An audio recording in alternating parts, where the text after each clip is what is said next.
Friends, welcome to my channel English buddy. और आज हम सीखने वाले हैं इंग्लिश, पर उससे पहले हम सीखेंगे इंग्लिश में यूज़ होने वाले कुछ ऐसे टॉपिक्स जो कि बहुत ही ज़्यादा यूज़फुल हैं।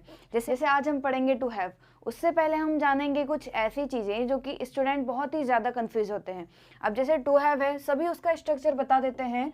जैसे सब्जेक्ट होता है, फिर हैज़, फिर हैव होता है, फिर ऑब्जेक्ट होता है।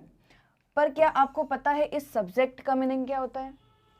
इस सब्जेक्ट का मतलब होता है कर्ता।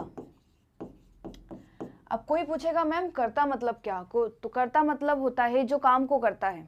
कर्ता मतलब क्या? जो काम को करता हो, जो काम को करता हो। अब काम को करता हो कैसे? जैसे मैं आपको पढ़ा रही हूँ। अब यहाँ पे पढ़ाने का काम कौन कर रहा है?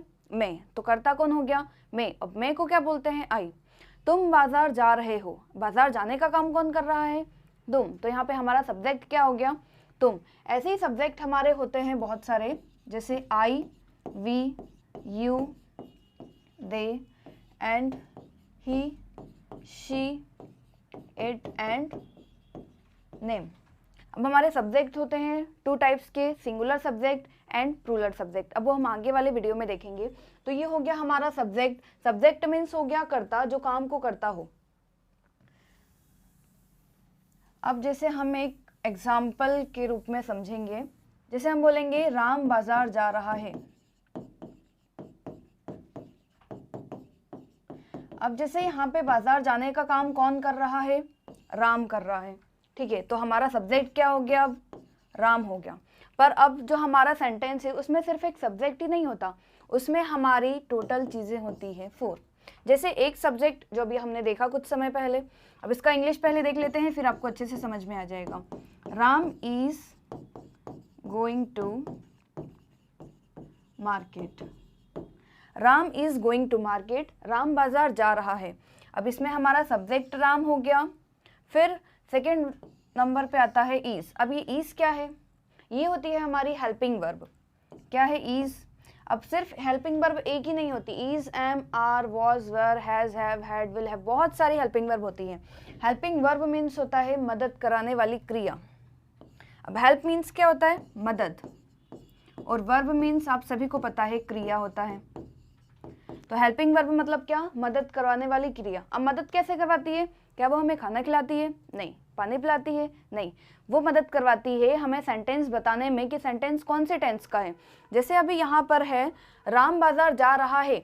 अब हमें सभी को पता है कि राम बाजार जा रहा है, ये कौन सा टेंस है? प्रेजेंट है। ठीक है, अब हमने ये क्यों पहचाना? क्योंकि इंग्लिश में इसमें आ रहा है ही इज, और हिंदी में लास्ट में क्या आ रहा है? हे। ठीक है, अगर यहाँ पे आता राम बाजार जा रहा था, अगर यहाँ पे हे की जगह आ जाता था, तो यहाँ पे अब राम इज नहीं, राम वॉज हो जाता। Ram was going to market. ऐसे ही फ्यूचर में राम बाजार जा रहा होगा, Ram will be going to market. ठीक है, सेकंड नंबर पे आ जाती है हमारी हेल्पिंग वर्ब। थर्ड पे आ जाती है मेन वर्ब। मेन वर्ब मतलब क्या? मेन वर्ब बहुत सारी होती है, जैसे आना जाना, उठना बैठना, लिखना, खाना पीना, नहाना धोना, ऐसी बहुत सारी मेन वर्ब होती है। अब यहाँ पे हमारी मेन वर्ब क्या है? गो। गो मीन्स क्या हो गया? जाना। पर यहाँ पे आईएनजी लग रहा है, मतलब गो की कौन सी फॉर्म है? Fourth form. ठीक है, क्योंकि जा रहा है कॉन्टिन्यूअस है, और आप सभी को पता है कॉन्टिन्यूअस में बिफोर लगता है। अब यहाँ पे फर्स्ट थिंग क्या हो गई हमारी? Subject. Second is helping verb. Third हो गई हमारी मेन वर्ब, और फोर्थ नंबर पे आता है हमारा ऑब्जेक्ट। अब ऑब्जेक्ट मीन्स क्या? जिस पर काम हो रहा है। जैसे राम बाजार जा रहा है, राम सब्जेक्ट हो गया, बाजार जा रहा है, गो हो गया हमारा वर्ब। अब यहाँ पे कहाँ पे जा रहा है? मार्केट पे, मतलब मार्केट जाने पे काम हो रहा है, तो हमारा मार्केट हो गया ऑब्जेक्ट। अब देखते हैं हम टू हैव का स्ट्रक्चर। आप स्ट्रक्चर बनाने की कोशिश कीजिए। जैसे सबसे पहले हम सेंटेंस में यूज़ करते हैं सब्जेक्ट, तो आप भी सबसे पहले स्ट्रक्चर में सब्जेक्ट यूज़ कीजिए। सबसे लास्ट में होता है ऑब्जेक्ट।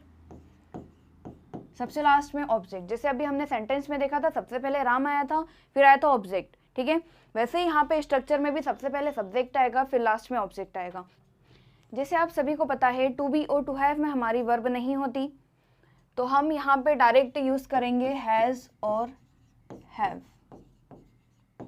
And then object. अब इसकी आइडेंटिफिकेशन होती है पास है। यहाँ पे बस हमें जो भी स्ट्रक्चर, जो भी सेंटेंस है, हमें हिंदी के लास्ट में देखना है। जैसे यहाँ पे है पास है, तो हमें बस ये देखते से ही पहचान जाना है कि वाला सेंटेंस होगा हमारा प्रेजेंट का।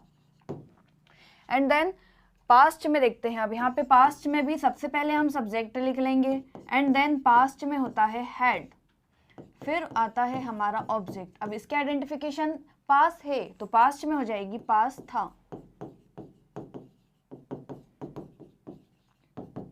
ऐसे ही फ्यूचर में होगा, फ्यूचर में हमारा होगा will have, and then object. इसकी आइडेंटिफिकेशन होगी पास होगा, ये होगा हमारा फ्यूचर में। ठीक है, ये हमारा हो गया स्ट्रक्चर। अब हम सेंटेंस बनाते हैं। जैसे अभी हमने सब्जेक्ट देखे थे बहुत सारे, I, we, you they, he, she, it, name.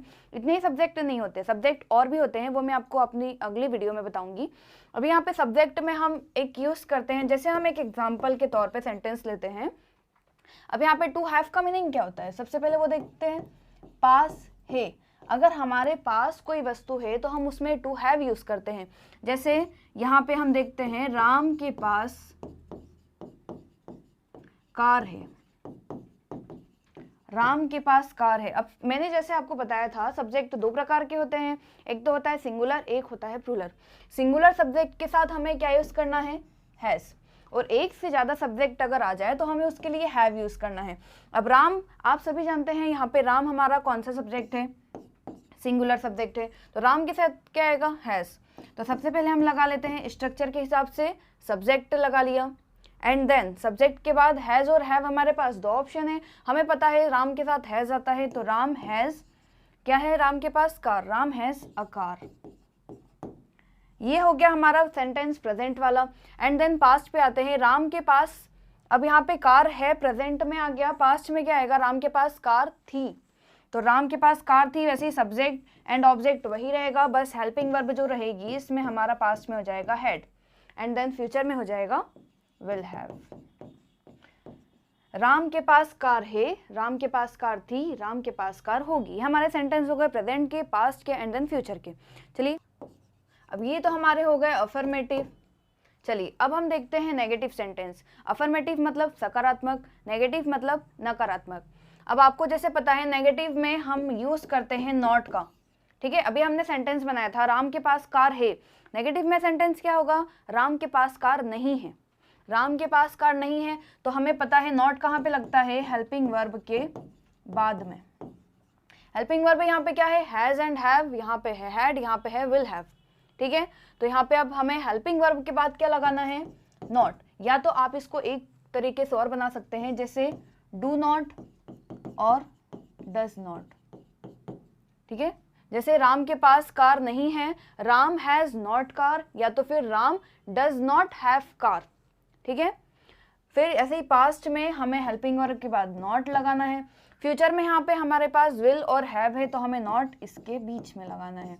जैसे राम के पास कार थी, राम के पास कार नहीं थी, Ram had not car, Ram के पास कार नहीं होगी, Ram will not have car. ये हमारा हो गया नेगेटिव, यहाँ पे हमने नॉट लगा दिया। अब हम देखते हैं और सेंटेंसेस। जैसे अभी हमने राम वाला लिया था, अब हम लेते हैं मे। मेरे पास टाइम है, मेरे पास टाइम है। अब यहाँ पे पास है, क्या पास है, टाइम है।